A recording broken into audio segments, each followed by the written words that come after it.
So progressing onward, for these ones now, they're just kind of going to be roughly around the time that I got them because I don't remember the exact timeline. But I think my next tattoo was this one, which is my Horror Pop skull. I kind of said when I was growing up that I wouldn't get band tattoos, and then I went and got band tattoos. I don't regret them. Horror Pops is still one of my favourite bands. I don't listen to them as much now as I did back then, but I was absolutely obsessed with Horror Pops. So I was big into like their whole aesthetic and just like thought that they were really cool. Not that I knew what an aesthetic was back then, I just thought they were really cool. I just thought the logo was really nice. You can just take that as a tattoo on its own merit. It doesn't even look like a band logo. And I got this one done at a street shop. So this was one in Bedminster in Bristol. And I don't know about the ethics of this shop, but like the artist that was working there at the time, I think he's gone on to do quite big things. His name is Max. And he was really great, really no nonsense, no fuss. I just walked in and said, this is exactly what I want. And he went, cool, let's just do it. And yeah, I was in and out probably about an hour and a half, not even that, I think, from like stencil to putting it on. The whole process in that shop, really easy. You just walk in, give them the cash, done. You sit and wait for them to draw it up and then you're straight in the chair. I used to always find that going to this shop during the week, being the first one in the queue, was the best way to get your tattoos done really quickly. I ended up getting 2 tattoos done at this shop and both were done by Max. Not a very chatty guy, but really nice, polite,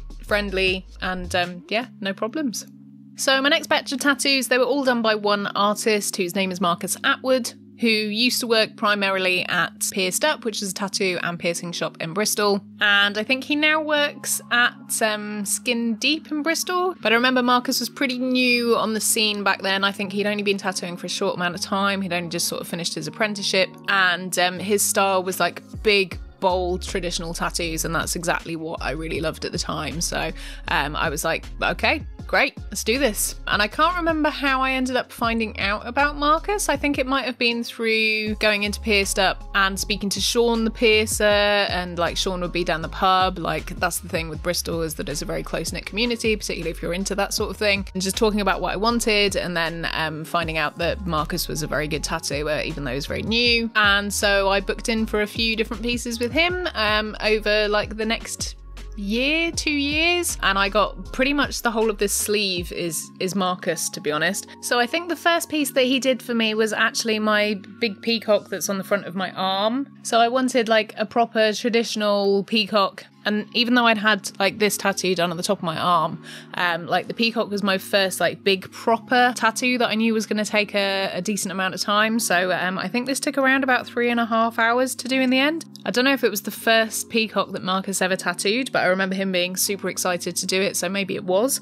And I said to him that I wanted it with like the tail cascading down, because originally he was like, oh, you want one with the tail out? I was like, no, I want like the tail down and I want it to be flowing, because I wanted that movement pointing down on my arm. And I remember him being so proud about the neck and the fact that it's got 6 or 7 different blues in it, and it's faded over the years, but it was really vibrant when it was first done. If I can find a photo from like when it was younger, then I'll pop that up as well. He just totally got exactly what I wanted, a really cool, nice, traditional looking peacock. And I remember just like us getting on really well. Like Marcus isn't really a talker, he's quite a quiet guy, but I always had a nice time when I got tattooed by him. He's you know, just nice to talk to and pretty chilled out, and that's kind of what you want really when you're getting tattooed, is just somebody that's nice and relaxed, which he is. And then after that I got like some other bits done by him as well. Like as I said, the majority of my arm is done by Marcus. So I had this hourglass done by him. I went to him with a brief which was, I want a skeleton hand holding an hourglass. Now this is before there was a lot of like, I don't know, it was probably the time when people were just starting to get pocket watches tattooed, and I was like, I don't want a pocket watch, I want an hourglass.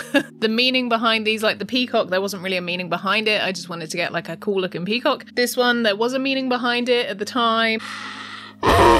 You know, sometimes when you assign meaning to things and then like they change over the years, but at that time, oh god, I'm going to embarrass myself now. At that time I was, I just started seeing a guy, and he was coming out of a very long-term relationship, and I was the new girl on the scene. I wasn't trying to rush him at all, but there was like I don't know, it was just, when you look back on it now, it's like super simple. And basically, don't let boys play with your heart. Obviously this is a long time ago now, so all of this is ancient history. I decided to get a tattoo to remind myself that you have to be patient to get what you want, and so that's why I got the hourglass with the skeleton hand, because it was like, if you have to wait until the end of time, then you can wait. Just a bit of love advice there. Don't wait around for somebody. If they're not ready for you, then just go and live your life. Would I get this tattoo again now?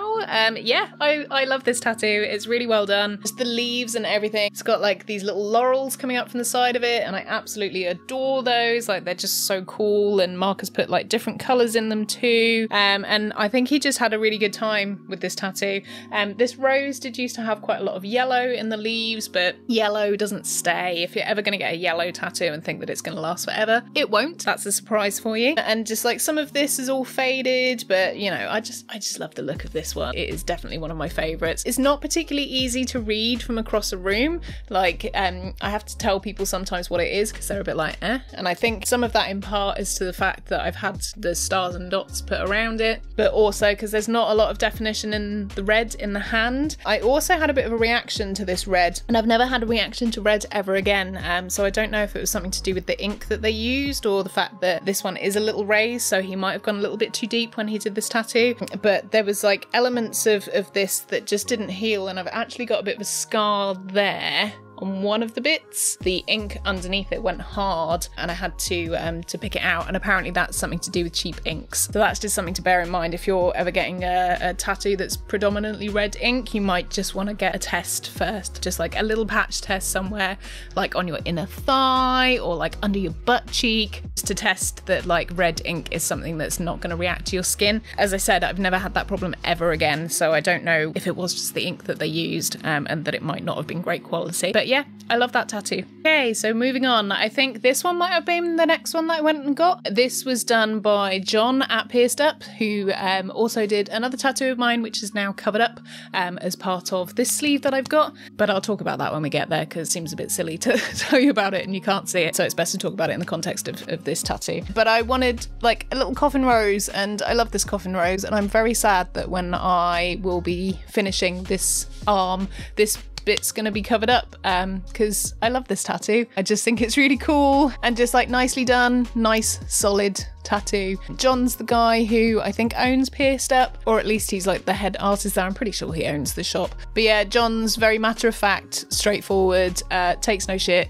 won't take any of your bullshit when you're getting tattooed. He will tell you to shut up if you're making noise. Not that I've experienced that, because I'm not a whinger when I get tattooed, you know, I'm putting myself in for the process, so I don't tend to whinge when I get tattooed. I definitely don't now anyway. If I did back then he would have definitely told me to shut up. But yeah, I never had any problems with him. He's just very straightforward, nice guy. I just get on with him. It's very much picking your tattooer and who you like. He's got a cheeky sense of humour, very dry, just a good bloke. So if you're looking for a good solid tattoo in Bristol, can highly recommend John.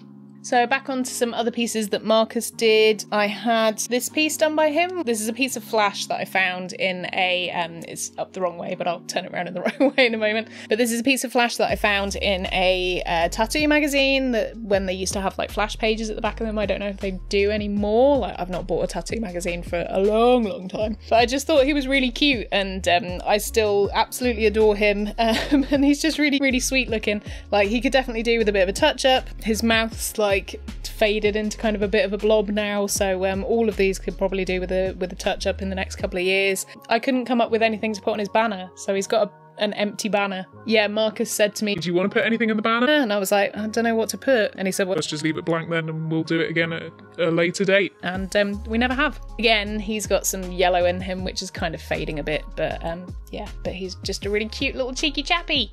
And kind of doesn't go with like any of the other styles that I've got on here, but I just really liked him, so he had to become part of the collection. And I wish I knew the name of the original artist that drew him, but I can't remember. So another one I had done by Marcus was this bat. It's quite a big tattoo, actually. So the plan for this one, I don't think was ever to like take up this much room on my arm, but it just ended up being that way. And Marcus, well, big into this idea. He just kind of ran with it. He just wanted to do a cool big tattoo. Remember, a friend of mine at the time who was also getting tattooed quite often by Marcus was like talking about this bat for like a couple of weeks afterwards. So he was super duper super pleased with it. So I just asked him for like a cool bat tattoo, and he was like, yep, we can do that, and we can put a rose underneath it, just like to fill in a bit of that gap. So the rose originally was yellow, all the yellow has dropped out of it, so it's just black and white now. Good solid tattoo, and I'm annoyed that he's on the back of my arm because I don't ever get to see him.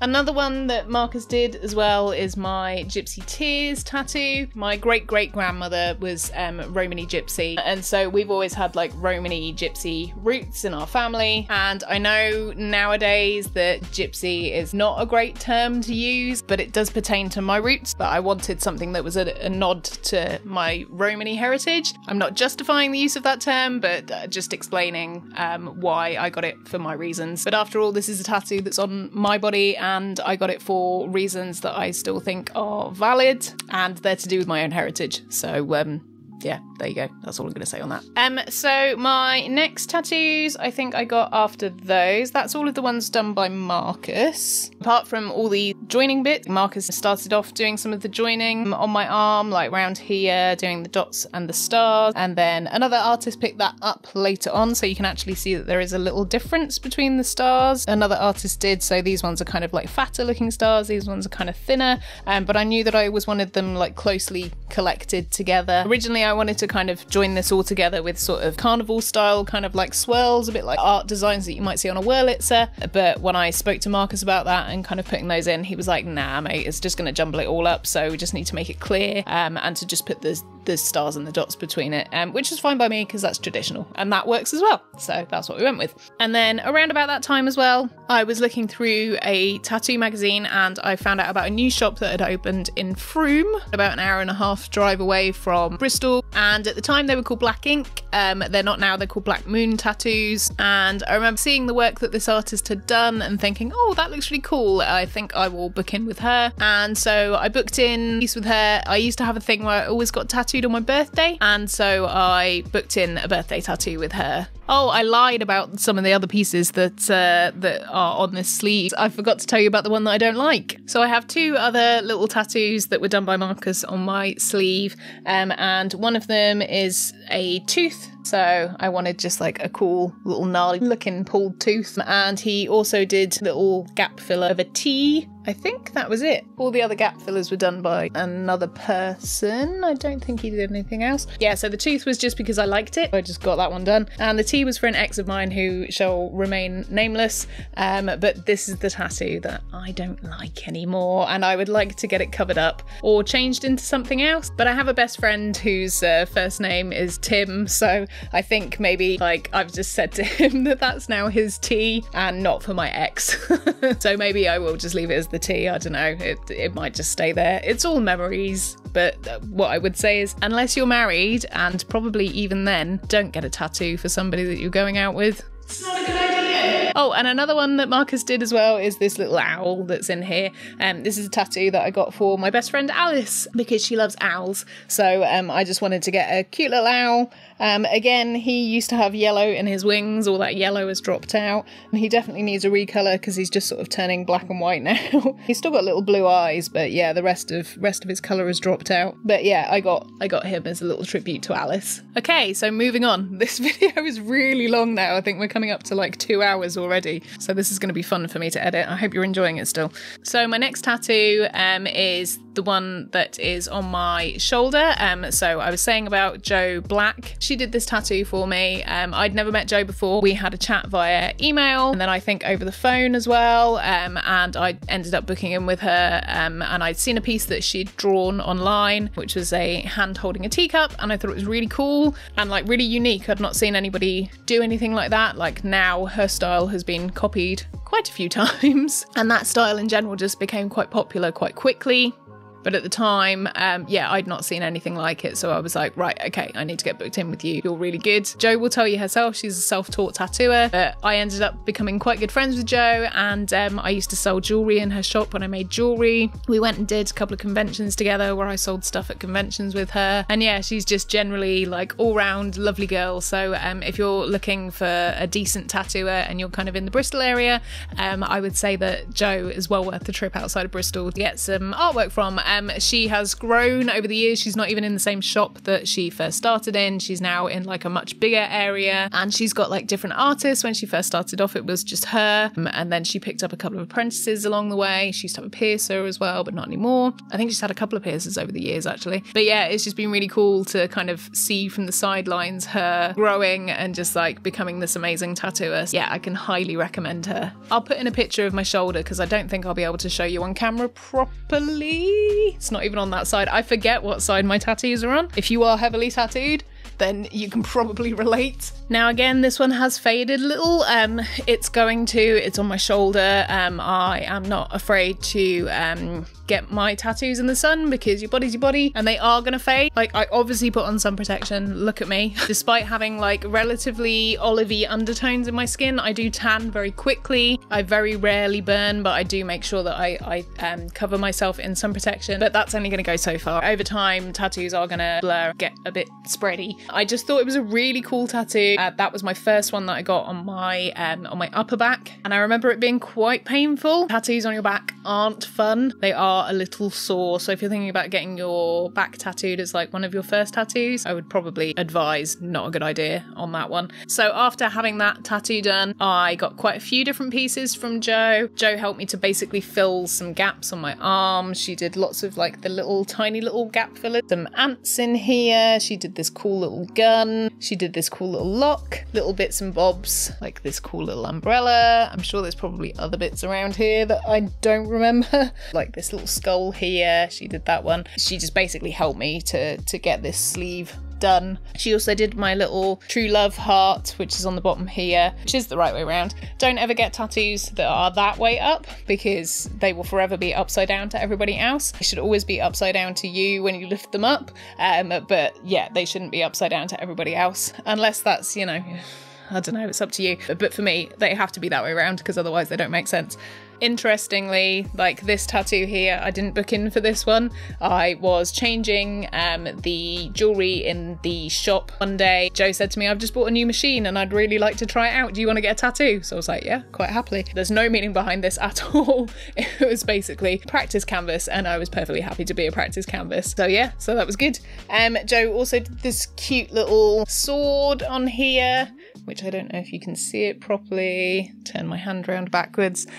So she did that little sword. She also did this 13 as well, which is like one of the only big bits of script that I've got on my body. But like, I love Jo's lettering. It's just so pretty and well done. That was on a Friday the 13th. And then also I had an apprentice of hers do a little tattoo for me whilst he was learning. He just did like a little 13 cloud for me. Again, that's a Friday the 13th tattoo. If you don't know about Friday the 13th in tattooing circles, it's very lucky to get a tattoo done on Friday the 13th. So a lot of tattooers do Friday the 13th tattoo deals. Get cheap, small, heavily discounted, good tattoos, but they usually have a 13 in them. Sometimes they don't. I have got one Friday the 13th tattoo that hasn't got a 13 in it. But yeah, that's usually where you end up getting your 13 tattoos done. Jo did another one for me, another Friday the 13th tattoo. I think it was Friday the 13th, or maybe it was a Halloween tattoo. I can't quite remember, but it's a little black cat under a moon on my leg that's like chasing a bat. And funny story about that tattoo, I remember when I was getting tattooed, if you are disturbed by bodily functions, you might want to click away now. But I remember having to have my leg in a weird position, and I remember suddenly having the urge to fart whilst I was getting tattooed. And I remember saying to Jo, I really got a fart, you need to stop. And then having to run outside the door of the tattoo shop and then having a fart. So there you go. You have to be close sometimes with your tattooers to make sure that you communicate well, because I really don't think, I think her face was probably in my butt, so she probably didn't want me to fart in her face. So sometimes you just got to let people know, and tattooers will thank you for it. You need to be honest. Don't just sit there and do a stinky fart. Nobody's going to love you for that. It was only Jo and me in the shop though. If it had been a whole room full of people, I think I probably would have been a bit more subtle about it, but Jo's cool. She don't care. So other tattoos that Jo's done for me, she did this one on my chest. People always think that it's a normal skull. It's actually a fetal skull, because fetal skulls are hella creepy. Make it gothic and creepy, but like classic at the same time. Jo is just excellent at doing that type of tattoo, so I knew that when I wanted to get a big chest piece, it was going to be done by her, and yeah, she knocked it out of the park. I still get loads of comments on this one. Loads of people really love this tattoo, and yeah, I really like it. It's Neil's favourite tattoo of mine as well. He just thinks it's really pretty. And I love the fact that the grey on here, instead of it being black and grey, Joe actually coloured this. So it's a very light purple, which I really love, because I don't think I've ever seen like anybody do that before, when they've done a black and grey tattoo, to incorporate an actual like grey colour, rather than just using black shading. Yeah, so I just think that's really unique, and it just makes that top bit just look really lush and really well made. Yeah, so fantastic tattoo.